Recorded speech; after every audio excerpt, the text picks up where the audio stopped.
Sometimes I do feel disrespected by you reporters.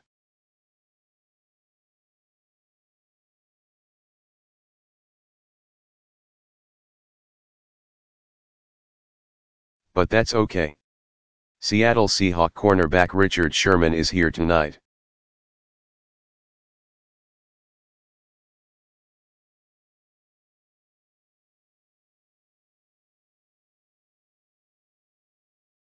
And he gave me some great tips on how to handle it.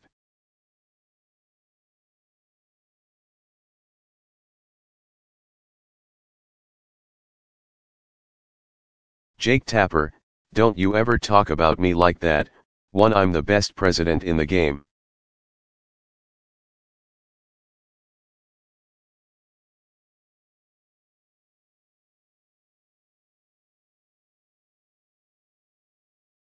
What do you think, Richard?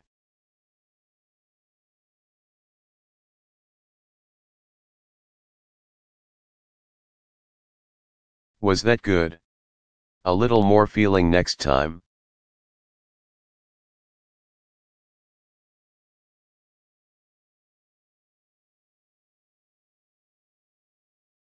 While we're talking sports, just last month,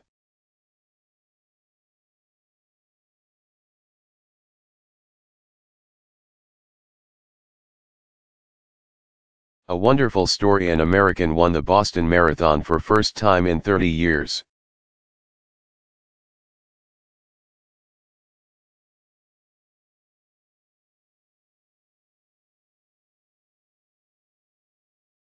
Which was inspiring and only fair, since a Kenyan has been president for the last 6. Had to even things out.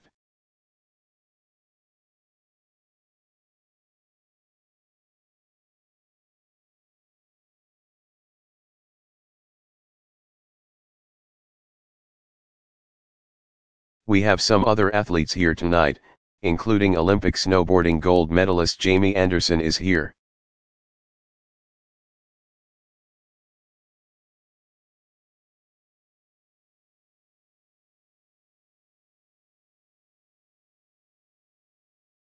We're proud of her. Incredibly talented young lady. Michelle and I watched the Olympics.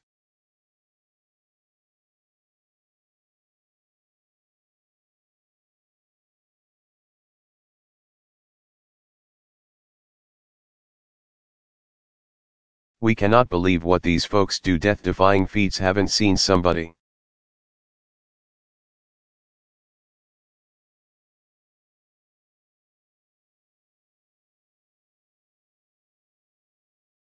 Pull a 180 that fast since Rand Paul disinvited that Nevada rancher from this dinner.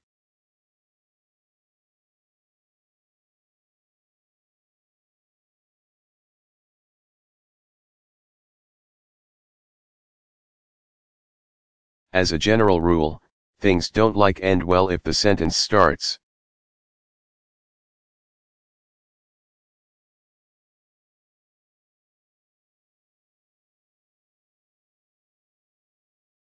Let me tell you something I know about the Negro.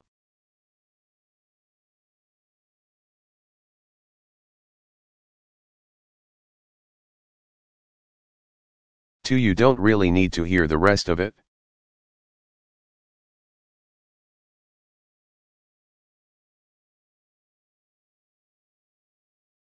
Just a tip for you: don't start your sentence that way.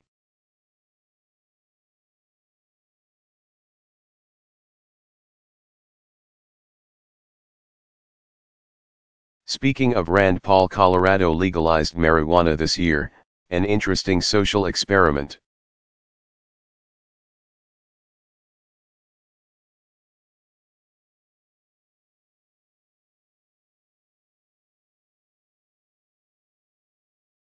I do hope it doesn't lead to a whole lot of paranoid people who think that the federal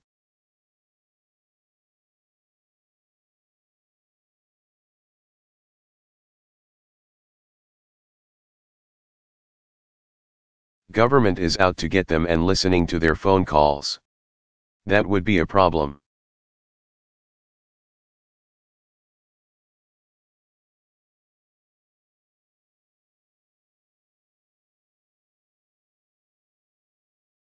And speaking of conservative heroes, the Cook brothers bought a table here tonight.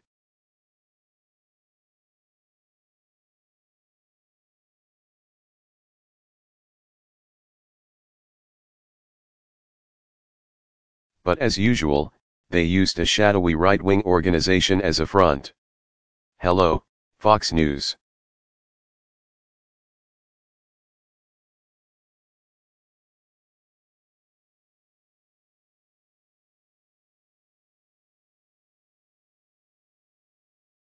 I'm just kidding.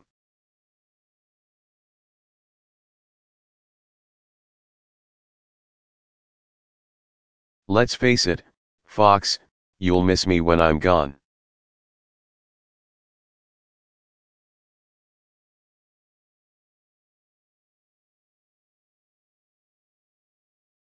It will be harder to convince the American people that Hillary was born in Kenya.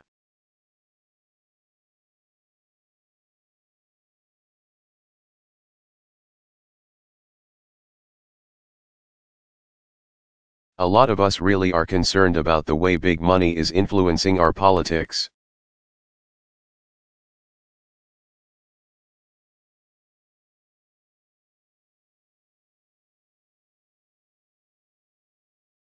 I remember when a super PAC was just me buying Marlboro 100s instead of regulars.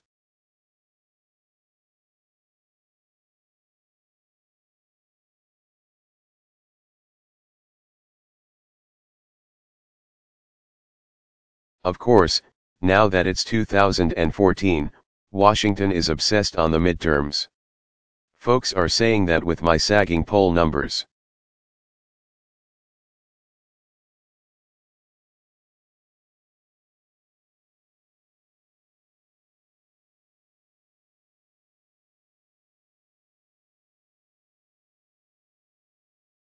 My fellow Democrats don't really want me campaigning with them.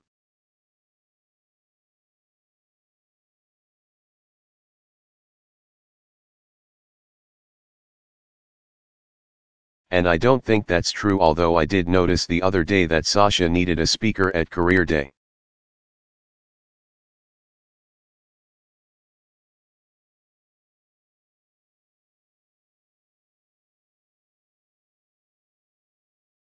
And she invited Bill Clinton.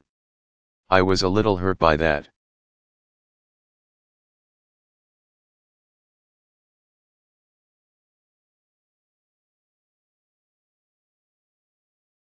Both sides are doing whatever it takes to win the ruthless game.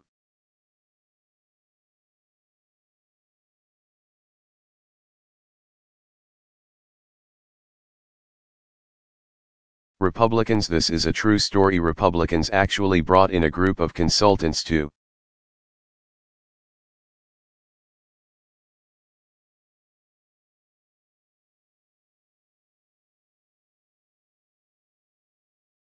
teach their candidates how to speak to women. This is true. And I don't know if it will work with women.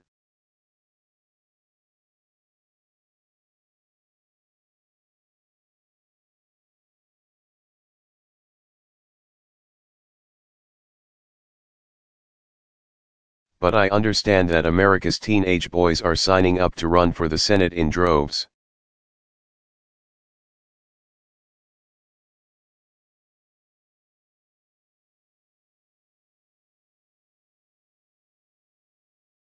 Anyway, while you guys focus on the horse race,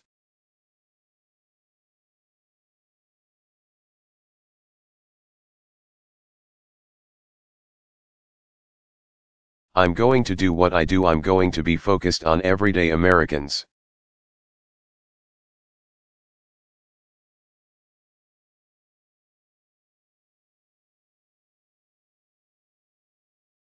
Just yesterday, I read a heartbreaking letter. You know, I get letters from folks from around the country.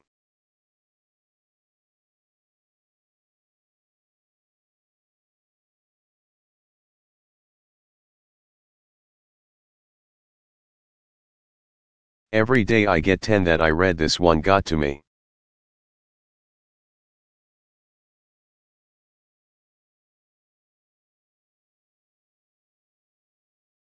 a Virginia man who's been stuck in the same part-time job for years.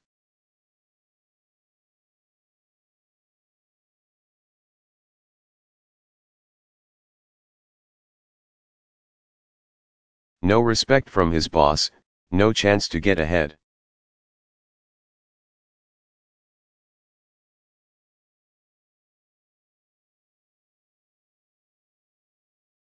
I really wish Eric Cantor would stop writing me.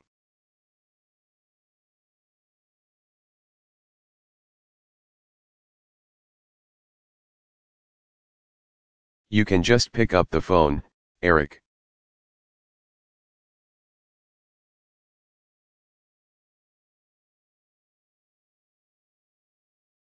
And I'm feeling sorry, believe it or not, for the Speaker of the House, as well.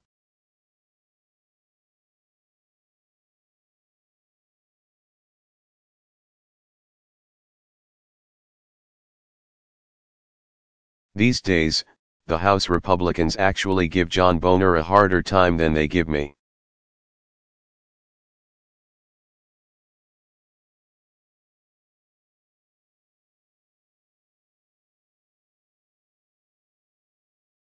Which means orange really is the new black.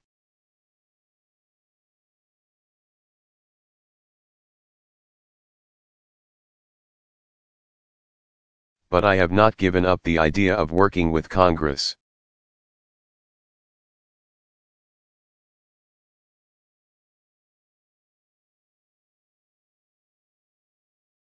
In fact, 2 weeks ago, Senator Ted Cruz and we got a bill done together.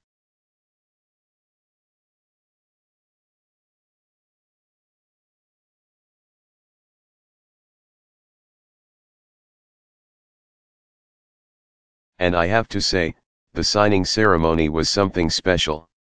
We've got a picture of it, I think.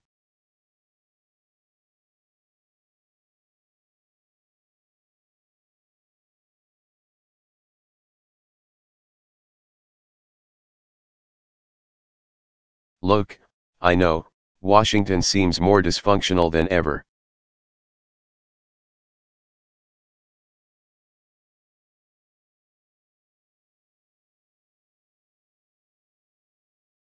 Gridlock has gotten so bad in this town, you have to wonder, what did we do to piss off Chris Christie so bad?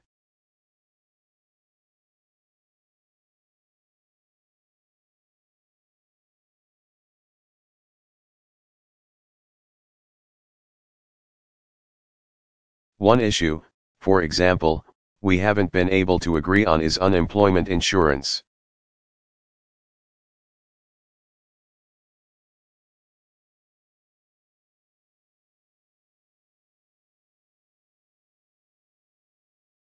Republicans continue to refuse to extend it.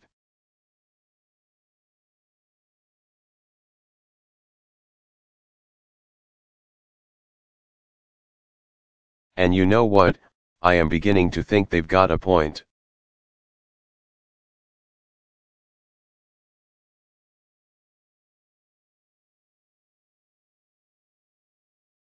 If you want to get paid while not working, you should have to run for Congress just like everybody else.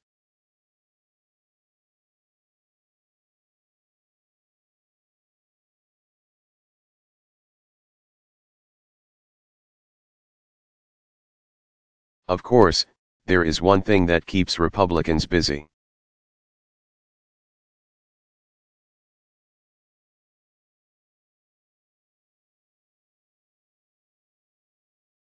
They have tried more than 50 times to repeal Obamacare.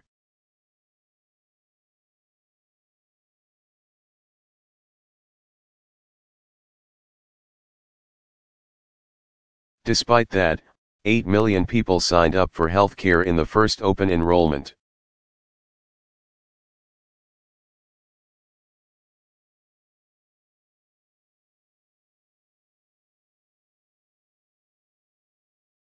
Which does lead one to ask, how well does Obamacare have to work before you don't want to repeal it?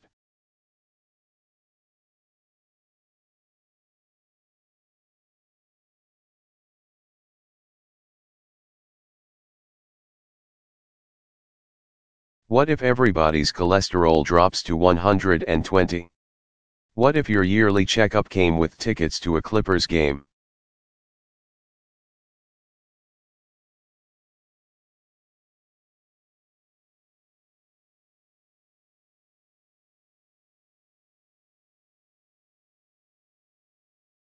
Not the old, Donald Sterling Clippers, the new Oprah Clippers. Would that be?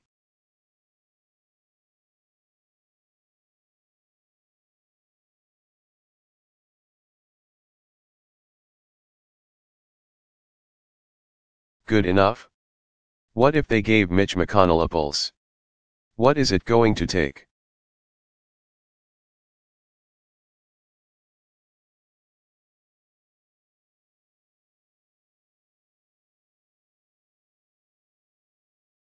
Anyway, this year, I promised to use more executive actions to get things done without Congress.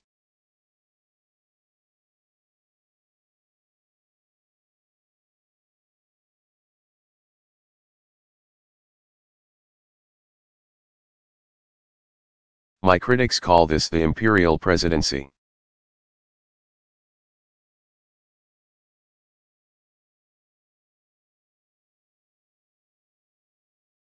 The truth is, I just show up every day in my office and do my job. I've got a picture of this.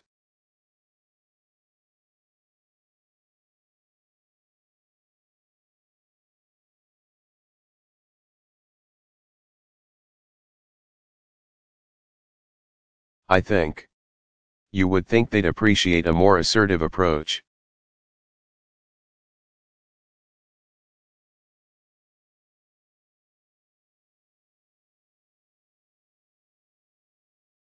Considering that the new conservative darling is none other than Vladimir Putin.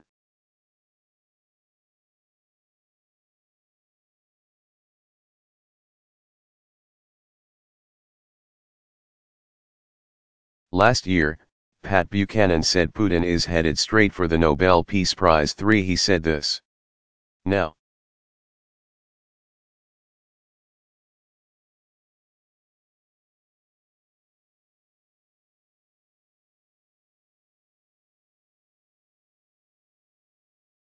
I know it sounds crazy, but to be fair, they give those to just about anybody these days. So it could happen.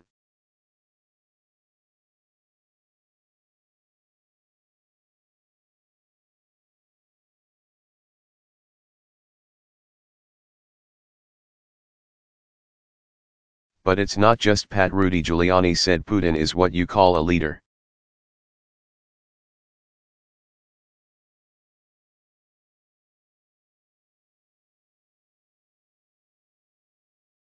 Mike Huckabee and Sean Hannity keep talking about his bare chest.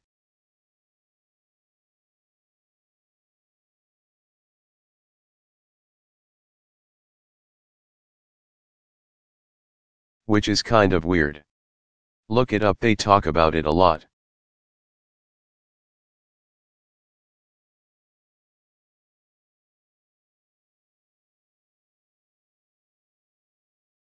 It is strange to think that I have just 2.5 years left in this office.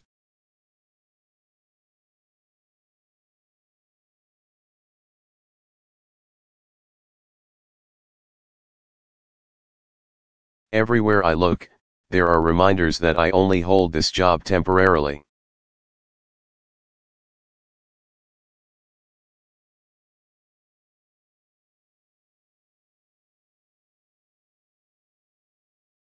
But it's a long time between now and 2016, and anything can happen.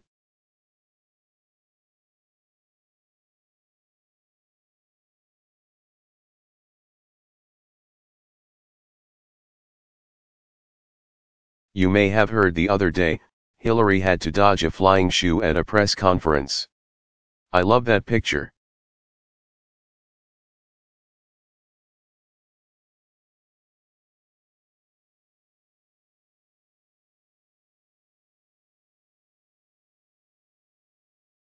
Regardless of what happens, I've run my last campaign and I'm beginning to think about my legacy.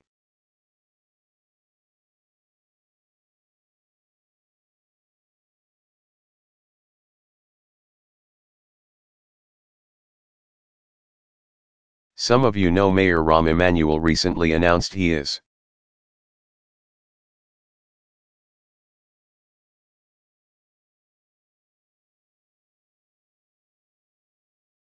naming a high school in Chicago after me, which is extremely humbling.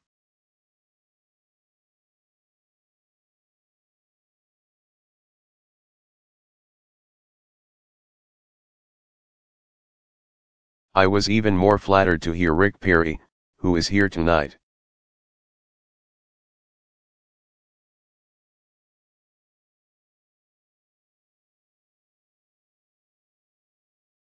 is doing the same thing in Texas. Take a look. Thank you, Rick. It means a lot to me.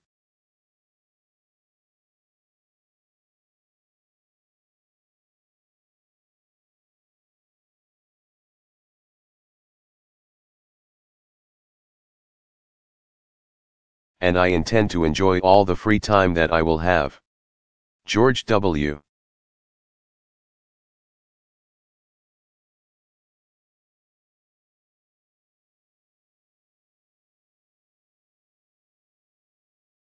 Bush took up painting after he left office, which inspired me to take up my own artistic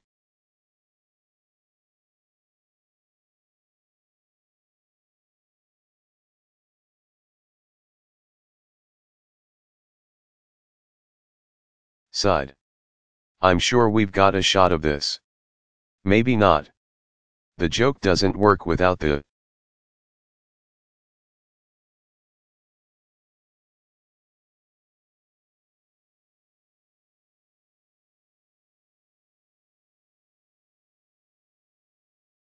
slide. Oh well. Assume that it was funny. Does this happen to you, Joel? It does. Okay.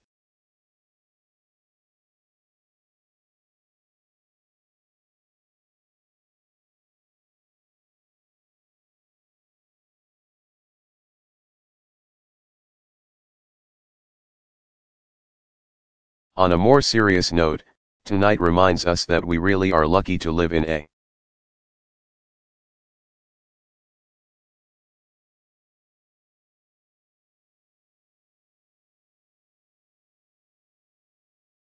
country where reporters get to give a head of state a hard time on a daily basis and then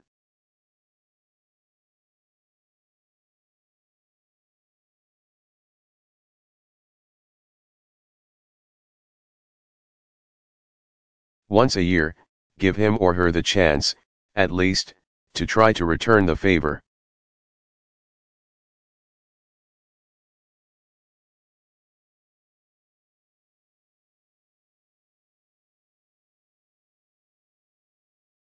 But we also know that not every journalist, or photographer, or crew member is so fortunate.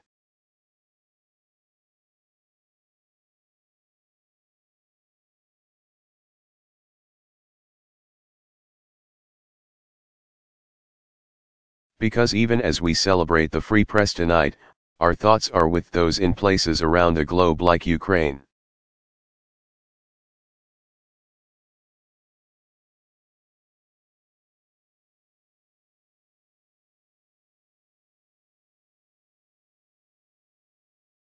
And Afghanistan, and Syria, and Egypt, who risk everything in some cases, even give their lives to report the news.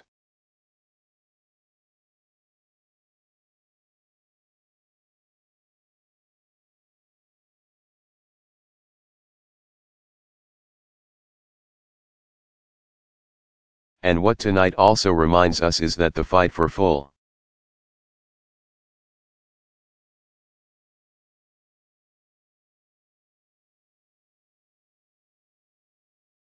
and fair access goes beyond the chance to ask a question.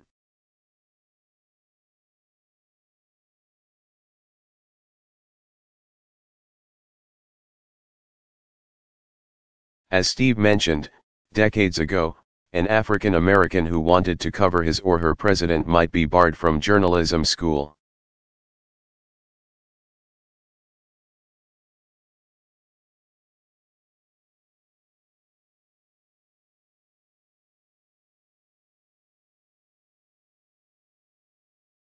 burdened by Jim Crow, and, once in Washington, banned from press conferences.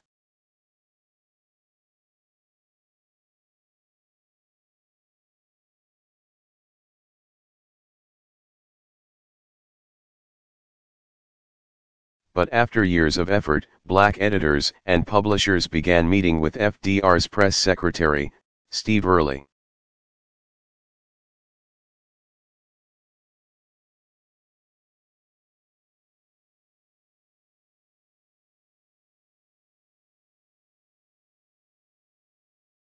And then they met with the president himself, who declared that a black reporter would get a credential.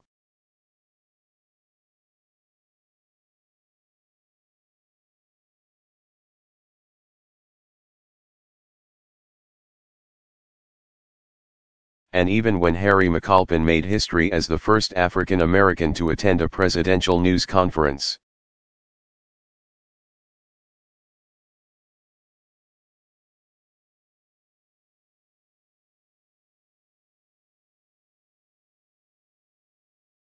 He wasn't always welcomed by the other reporters.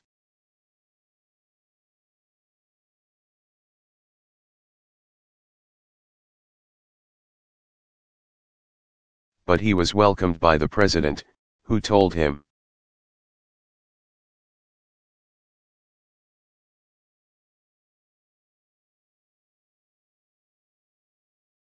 "I'm glad to see you, McAlpin, and I'm very happy to have you here."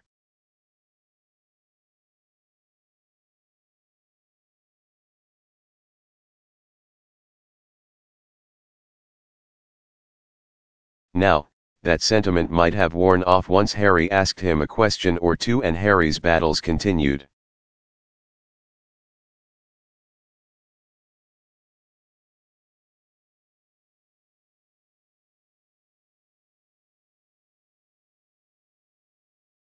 But he made history. And we're as proud of Sherman and his family for being here tonight.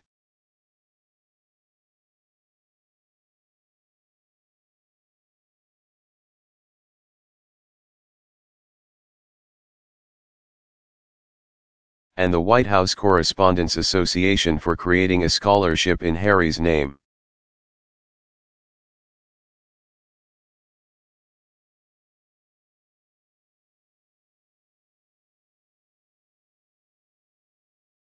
For over 100 years, even as the White House Correspondents Association has told the story of America's progress.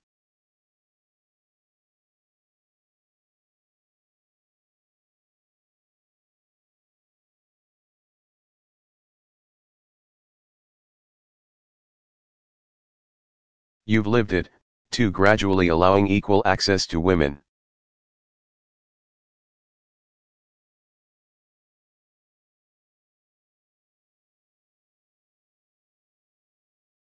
And minorities, and gays, and Americans with disabilities.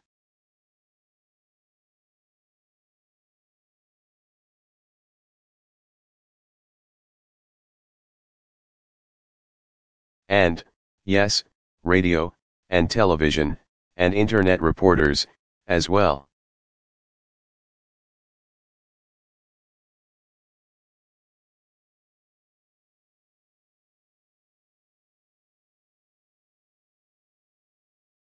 And through it all, you've helped make sure that even as societies change,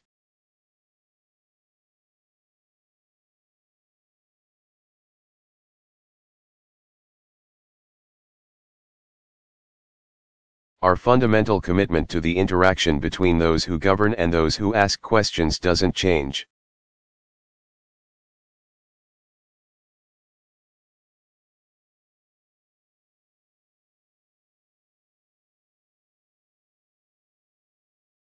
And as Jay will attest, it's a legacy you carry on enthusiastically every single day.